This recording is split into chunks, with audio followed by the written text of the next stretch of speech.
Picture this. A great hall consumed by chaos. Wolf shifters mid-transformation, their forms caught between human and beast, gold eyes blazing in the firelight. The sound of iron weapons against something that refuses to break. Screaming. The crash of stone and timber. And in the center of all of it, a single still point in the storm. A young woman, standing completely motionless.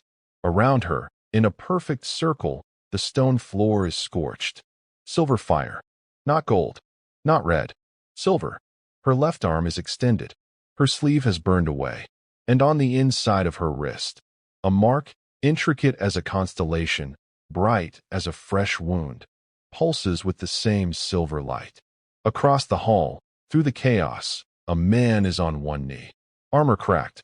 Crown gone. Looking at her with an expression that has never crossed his face before. Not fury.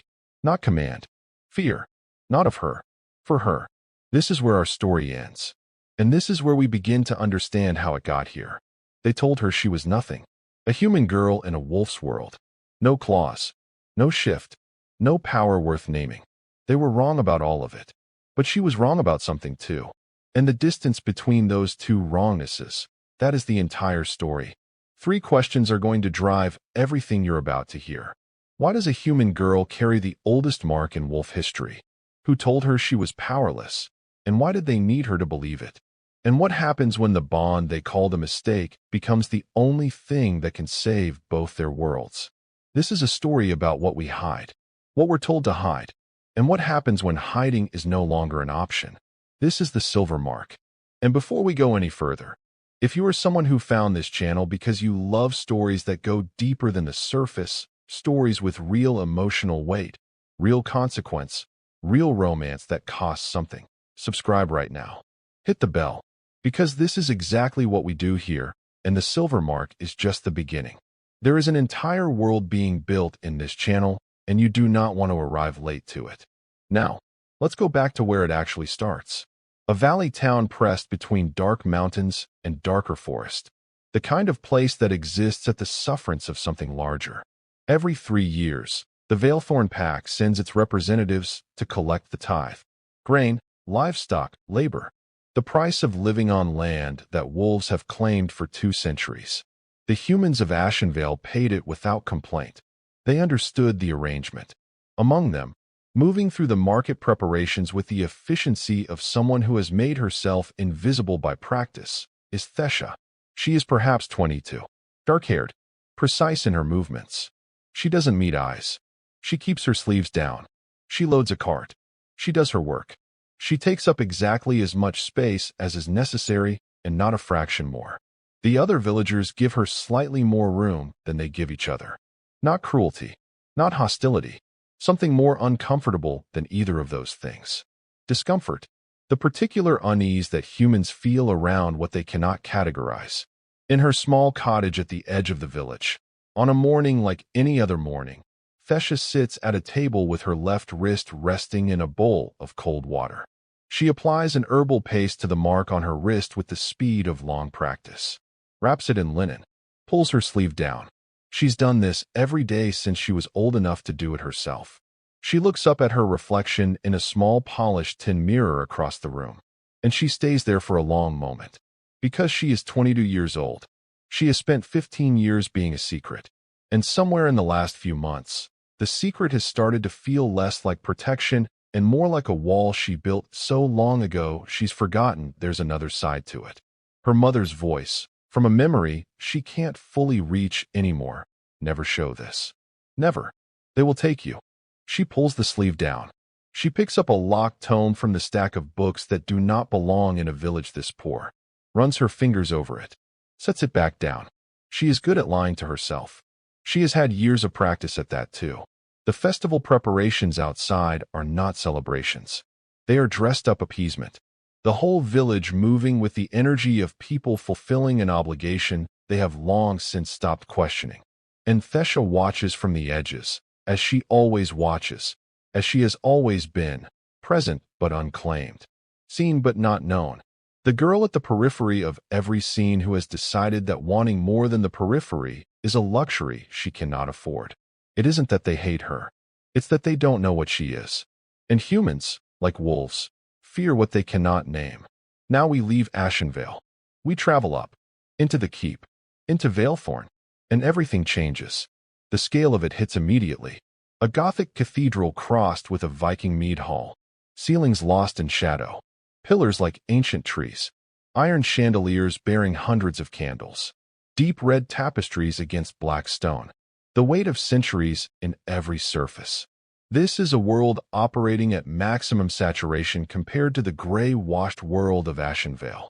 And at the head of it, at the head of everything, is Cael, Alpha of Vaelthorn, mid-20s, in full ceremonial armor, black iron overlaid with gold wolf head sigils, a great cloak of wolf fur, a crown of twisted iron and bone. He stands before his council because he never sits in front of those who would read sitting as weakness. The Pack Council wants to discuss the tithe collection. They want to discuss the blood moon timing. They want to discuss, and this is where the temperature in the room drops, the traditional selection. The Alpha's mate. Cael cuts that conversation off before it finishes its first sentence. His jaw is tight. Something passes through his eyes, not anger. A wound that is very old and very specifically located. There was a bond before, an arranged one. Her name was Seraphine. She was brought to him by the council 4 years ago with all the ceremony of a political transaction, because that is exactly what it was. Two young people performing connection they did not feel, in a hall full of wolves who needed them to perform it convincingly. And then Seraphine had turned, in the middle of a ceremony, towards someone else in the crowd. Just a look. Brief. But Cael saw it. He understood what it meant. He understood, in that moment, that the bond was not simply loveless, it was occupied. She was already somewhere else. She had been somewhere else the whole time. The bond was dissolved. The details remain contested, rumored, never fully aired. And Cael has spent 4 years being managed. By the council. By tradition. By people who dress their agendas in the language of pack welfare. In his private chambers, with the armor removed, with the crown still on because he never fully takes it off. He stands at a window overlooking the moonwood forest. His hand comes up and touches a scar that bisects his left collarbone. Not because it hurts. Because he checks it. Like a fixed point. Like proof of something he needs to keep remembering. His second, Davin, younger, easier in his skin, the only one in Vaelthorn who sits without being invited, asks him what he's looking for. Cael looks at the forest for a long time before he answers. I don't know, he says. That's why I'm still looking. The tithe delegation arrives in Ashenveil on the morning of the festival. 20 wolves on horseback, black and iron and gold, overwhelming the village's scale simply by existing within it. The villagers fall back instinctively, the way creatures do when something large moves into a space calibrated for smaller things. Cael rides at the front. He doesn't perform power. He simply has it. And in his experience, those are very different things. Thessia is in the crowd. She's watching. Her face is the only one in the square not doing something recognizable as fear. Not because she's braver. Because she spent years practicing what not to show, and fear is the first thing she learned to contain. The village elder steps forward with the tithe documentation. The formal exchange begins. Davin takes the parchment for review. And then a child, maybe 7 years old, breaks from the crowd and runs directly into the path of one of the mounted wolves. The horse shifts. The rider loses control for a split second. Thessia moves. Without thinking. Without calculating. She pulls the child sideways, takes the glancing impact of the horse's shoulder, goes down. Gets up. The child is fine. And Thessia's sleeve has ridden up. The mark is visible. For 2 seconds. Then she pulls the sleeve down. But 2 seconds was enough. Cael saw it. From 20 feet away. His gold eyes are fixed on her wrist with an expression that belongs to no category of expression he normally uses. It is something older than the Alpha. Something more instinctive than the crown. Recognition. Thessia feels his gaze. Looks up. Their eyes meet. The world does something odd around the edges. Just for a moment. Like two things that have been moving toward each other for a very long time, have finally registered each other's existence. She looks away first. Disappears back into the crowd. And Cael, who has not been moved by anything in 4 years, sits very still on his horse, and tries to understand what just happened to him. 1 hour later, Elder Tobias's house. Just the two of them. Cael has removed his crown. It sits on the table between them. Not a gesture of equality, but a signal. This is not an official proceeding.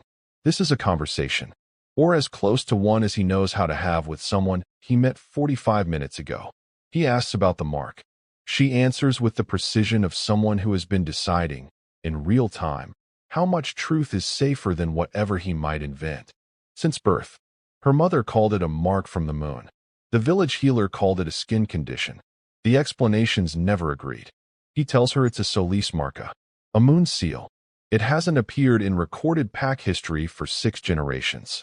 It is significant, he says, choosing that word with unusual care. She asks how significant. He meets her eyes. Significant enough that I cannot leave you in this village. She points out, with the kind of precision that clearly surprises him, that this sounds like a statement rather than a question. He offers her a formal arrangement. A place at Vaelthorn, as a recognized figure under Alpha protection. Not a servant, not a tithe offering. In exchange for her cooperation with research into the nature of the mark. She asks what happens if she refuses.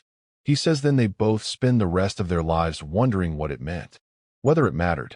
She looks at him for a long moment, then at the crown on the table. 2 conditions, she says. Her books come with her, and she is not decorated. No ceremony until she understands what she's participating in. She means, I will not be made into a display. He agrees. She needs an hour to pack. 3 days later, the great hall of Vaelthorn. Every candle lit. The full pack council assembled. The hall at maximum imposing scale for the formal ritual of recognition. The ceremony that will officially acknowledge Thessia's presence in the keep. She stands at the entrance in her Ashenveil clothes. Deliberately. Defiantly. Exactly as agreed. The council's reaction is barely concealed displeasure. Cael is at the head of the hall. He watches her entry. His face gives nothing away. The ritual is old. Old words in a language that is half Latin and half something older. Elder Marin leads it, the eldest counselor, gray-haired, lined, carrying more authority in her stillness than anyone else in the room. Thessia kneels at the prescribed moment, holds her wrists up, palms out. The ritual calls for the Alpha to touch each wrist briefly. A formal acknowledgement.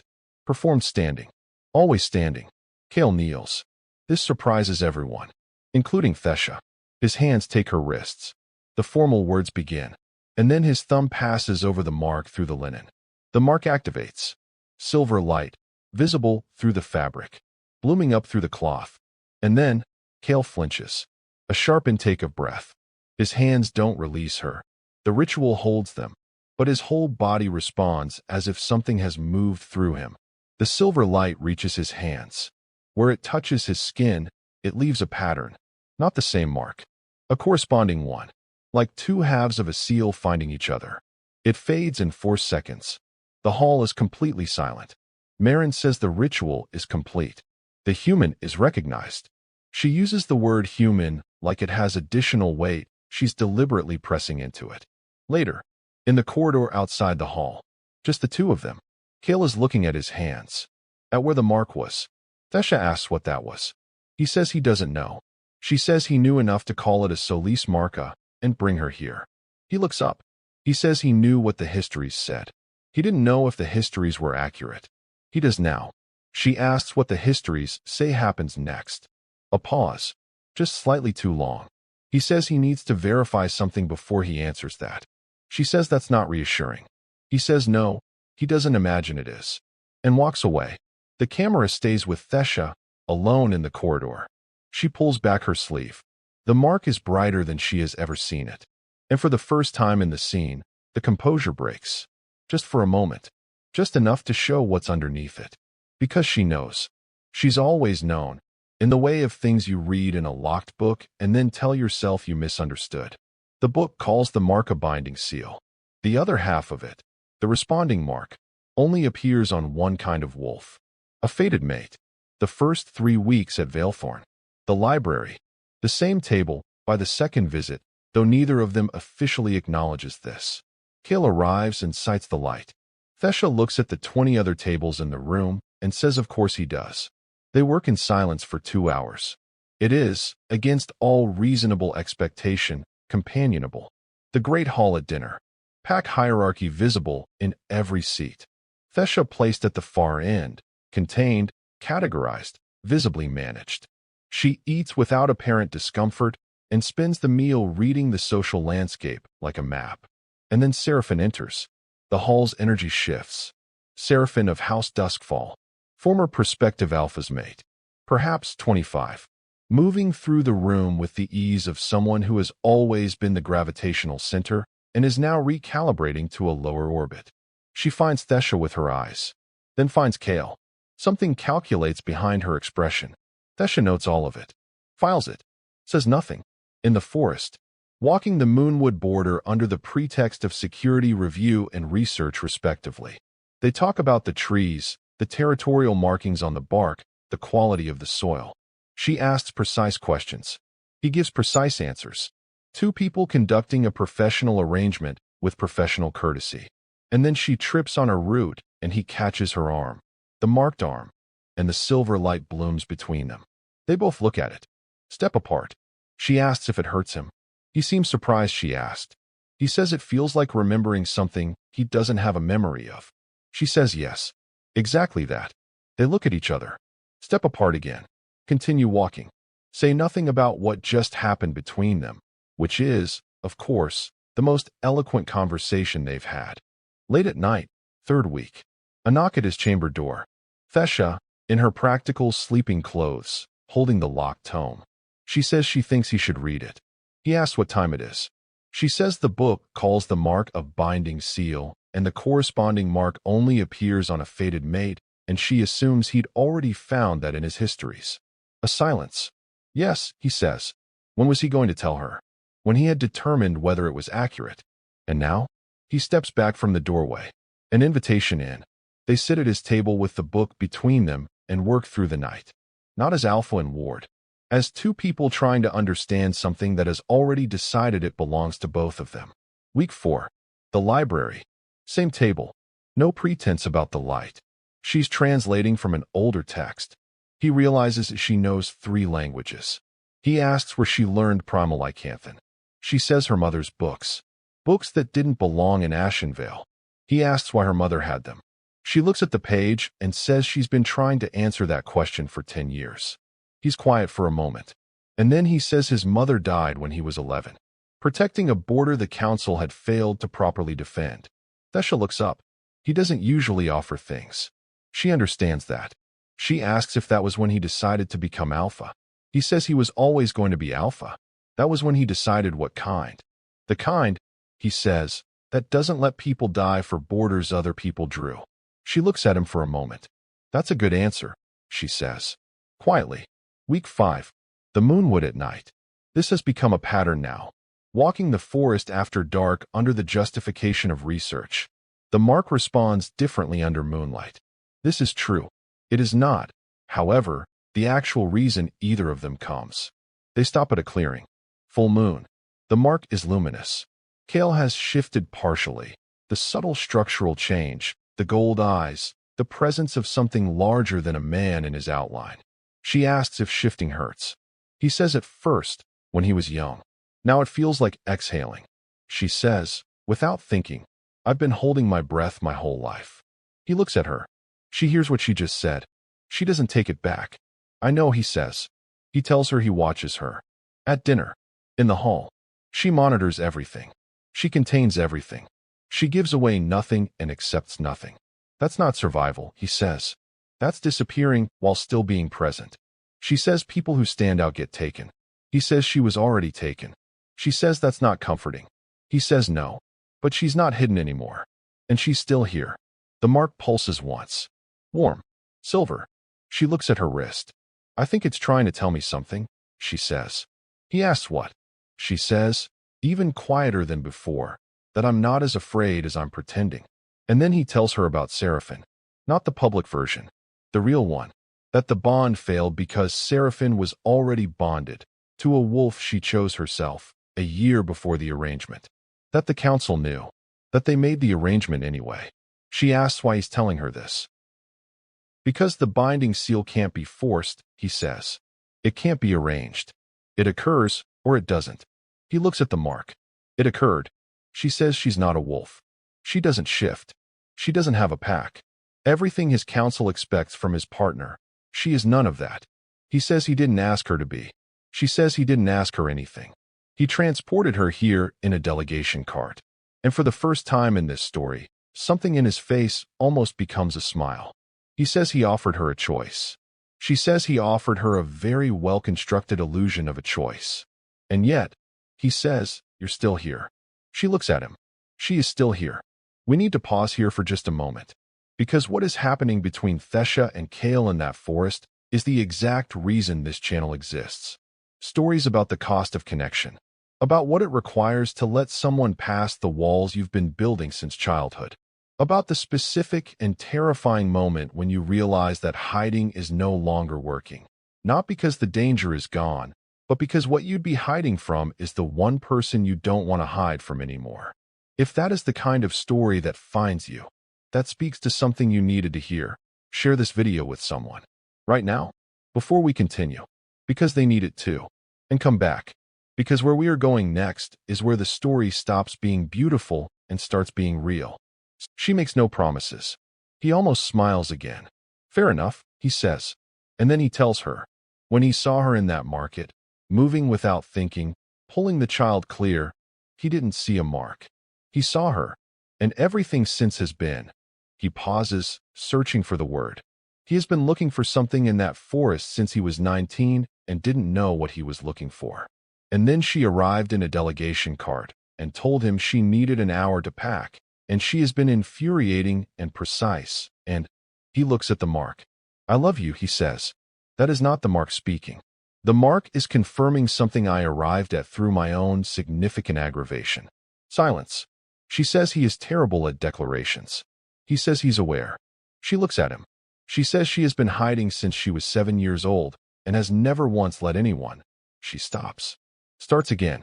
"You are the only person," she says, "who has ever looked at the mark and then looked past it to ask what I needed. Not what it means. What I needed. I love you," she says. Infuriatingly, "I love you." The mark blazes silver. The corresponding pattern appears on his hand. The bond moving toward completion. He steps forward. She steps forward. Seraphine steps out of the trees. She has a council elder with her. She has a piece of parchment in her hand. And she delivers, with practiced grace, the thing the council sent her to deliver. Thessia's mother, Thessia of Ashenveil. Why did she have lycanthine texts in a human village? Why was her daughter born with a binding seal? Her mother was exiled from this pack 26 years ago for a forbidden bond with a wolf who didn't survive the council's judgment of the matter. She looks at Thessia. "You're not fully human. You're half-wolf, born of a bond the council already destroyed once. You're not responding to a binding seal. You're responding to a half-blood manipulation. Her mother built it. The question is whether she was working alone or whether someone sent her to Ashenveil 26 years ago to plant exactly this. The mark isn't fate, Seraphine says. It's strategy."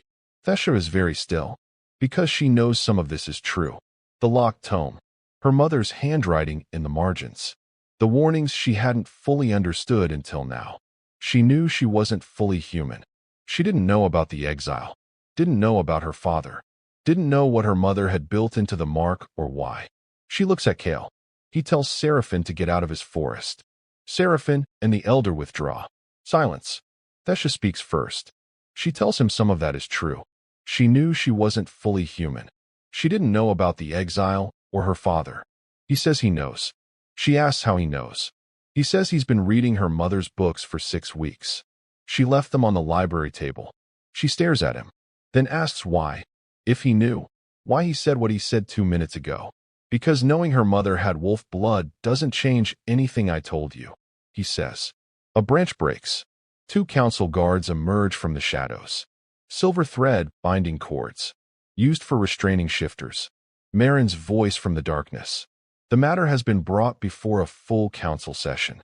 The half-blood is to be returned to Ashenveil pending investigation. Cael steps forward. The 3rd guard hits him with concentrated wolfsbane. He goes down. Not easily, but he goes down. Thessia lunges forward, and the silver thread cords catch her wrists. The mark blazes, silver, furious, reaching. Cael on the ground. Thessia being pulled away. The mark blazing between them like a question no one is allowing to be answered. I had spent my life, she says, being told my power didn't exist. The night I reached for it, they were ready for it. Because someone, somewhere, had known this moment was coming long before I did. The council chamber. Thessia before the full assembly. The formal proceeding. Merrin presiding. Everyone looking down from their tears. Merrin begins to lay out the charges. False representation. Concealed lineage. Manipulation of the Alpha's bonding instincts. Thessia asks to speak. Merrin says this is not a court of appeal. Thessia says then let's make it one. And stands. She tells them everything. Her mother's name. Her father's name. Aaron of Vaelthorn, a minor council member's son who made the mistake of falling in love with the wrong person. The council had him killed. Her mother barely survived. Fled to Ashenveil. Spent the rest of her life hiding both of them. She looks at Merrin. You were on the council 26 years ago, she says. You signed the judgment. Was the execution legal? Because she's read the pact code. Exile is the prescribed consequence for forbidden bonds. Not execution. The room stirs. Her father was murdered, she says, to preserve a political structure that treated wolves as pieces on a board rather than people. And now they are going to do it again. Because the binding seal completing means the Alpha's power becomes independent of council approval. That's why they're afraid of it. Not because it's a manipulation. Because it's legitimate and it cuts them out. Cael enters the chamber. He should not be upright. The wolfsbane was a significant dose, and his face shows what it cost him to get here. But he is upright. Davin is with him. 6 of the Alpha's guard. He tells them to remove the cords. When no one moves, he says he will not say it again. The cords come off. He goes to Thessia, looks at her wrists, covers the mark with his hand. It settles. He asks quietly if she's hurt. She says she's fine and tells him about her father. He says he heard. Then he turns to face the council and presents his father's private correspondence. Kept in the Alpha Vault. Found 6 days ago while researching the binding seal histories. His father was Alpha during the judgment of Lisa and Aaron. He signed the exile order. He did not sign the execution order. He wrote to the council that the execution was unlawful and that he would be pursuing formal censure of those responsible. He died 3 months later in what the records describe as a border conflict. Except the neighboring pack has a treaty archive going back 400 years with no record of any conflict with Vaelthorn in that period. His father didn't die in a border ambush. He was investigating a murder committed by this council. And someone in this room, or their predecessor, had him killed to prevent the censure. The room fractures. And then Seraphine stands. It was my father, she says. Complete silence. Merrin brought her father to Vaelthorn as a political ally. He arranged the bond between Seraphine and Cael. He died last year. Before he died, he told her what he'd done. She dissolved the bond when she found out. Not because she chose someone else. Because she could not stand within something built on a murder. She came to the Moonwood that night because Merrin told her to. Merrin framed it as protecting the pack. It was protecting herself. She is the last living member of the council that killed Cael's father and Thessia's father both. The mark, Seraphine says, looking at Thessia, is legitimate. What was done to your mother and your father, and to Cael's father was an injustice of the kind that compounds until someone is willing to name it. Consider it named. Merrin does not deny it. Everything I did, she says, was for the pack. Power without accountability is a dictatorship with a kind face. And kind faces change. She means every word. She is completely sincere. And that, more than anything, is what makes her the most frightening kind of person. She did monstrous things in service of a principle she genuinely believed in. She was wrong about the principle. She was wrong about her right to enforce it. She was wrong, most of all, about who pays the price when people like her decide to protect what they love through means they've quietly decided are justified. A pack circle, the formal structure for collective decisions. Not tiered, not hierarchical, circular, everyone at the same level. Cael presents the full history to his pack. Clear, precise, without editorializing. Then Marin is given the floor. She makes her case. Articulate. Honest about her actions. Unapologetic about her reasoning. The pack listens to both. And then, voice by voice, the circle speaks. Accountability over tradition. Transparency over institutional protection. The council is reformed. Smaller. Term limited. The pack circle is formalized as a check on both council and alpha authority. Cael's father's name is restored. A new historical record commissioned. Marin is stripped of her position. Not executed. Cael refuses that option. She is confined to Vaelthorn under supervised honor. Her knowledge is still valuable. Her judgment is no longer trusted with power. She spends her remaining years doing the one thing she was always best at, documenting the full history, including her own actions. She is a historian to the last. Her legacy is complicated. She chooses to make it complete. The moon circle, convened not for severing, for completion. The full pack assembled in the circular formation. The moonwood visible beyond the keep walls. The moon 3 days from full. Cael stands at the center without his crown, without his ceremonial armor, the linen shirt, the scar visible, himself, with nothing added to make him larger. Thessia stands beside him, the ivory and silver dress, the unbound hair, the mark unhidden and luminous. She is taking up exactly as much space as she is, which is, it turns out, quite a lot. The ritual words are spoken, old words, older than the council structure, older than the political arrangements, older than the mechanisms built to control what cannot be controlled. And the mark completes. The silver light moves from her arm to his hand, and the corresponding pattern blazes full and clear, and what it does, what the binding seal actually does, what the histories have always said it does, and what the council has always feared, is simple. It cannot be hidden. Cael's face, completely open for the first time. Every wolf in the circle reading exactly what he feels. No armor. No distance. No management of what he allows to be visible. Thessia, fully present. Fully seen. The mark blazing like a small sun. 22 years of practiced invisibility, over. The binding seal was never a weapon. It was never a manipulation. It was a covenant of radical transparency. Two people who could no longer hide from each other or from anyone else. Two people who had both been told, by different mechanisms and different cruelties, that hiding was the price of survival. And the mark said, no more. That is what the council feared most. Not power. Honesty. The light peaks, silver and gold together, and then settles. Warm. Permanent. Residing. My mother didn't build the mark as a weapon. She spent her exile strengthening it, documenting it, protecting it, because she believed in what it represented. A bond that couldn't be arranged, that couldn't be corrupted, that couldn't be used as a political tool. A bond that simply was. She spent 20 years in Ashenveil preparing something she would never live to see completed. And the mark on my wrist carried it the whole time. The moonwood. Dawn. The same clearing. The mark is quiet now. Present, permanent, settled. He has his hand turned palm up, the mark visible. She has her sleeve rolled up, not hiding it.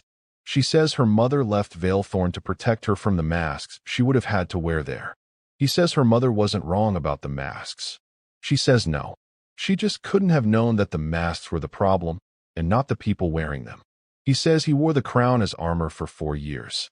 She says she wore her sleeves as armor for 20. She looks at him. What do we wear now? He looks at the mark on his hand, at the mark on her wrist, at her face, which is completely open. Whatever we want, he says. Apparently. She smiles. The full one. The real one. That's terrifying, she says. Yes, he says. He takes her hand. Both marks touching. The silver light, gentle, warm, between their joined hands. Not blazing. Not demanding. Just there. Every mask we wear tells a story. The story of what we've been told we need to hide. The story of who we were afraid to be. The story of the world we thought we were living in before someone looked at us, really looked, and saw something different. My mother called the mark a burden. I called it a secret. Cael called it a key. We were all right. That's usually how it works with the things that matter most. They carry every meaning until you're ready for the one that fits.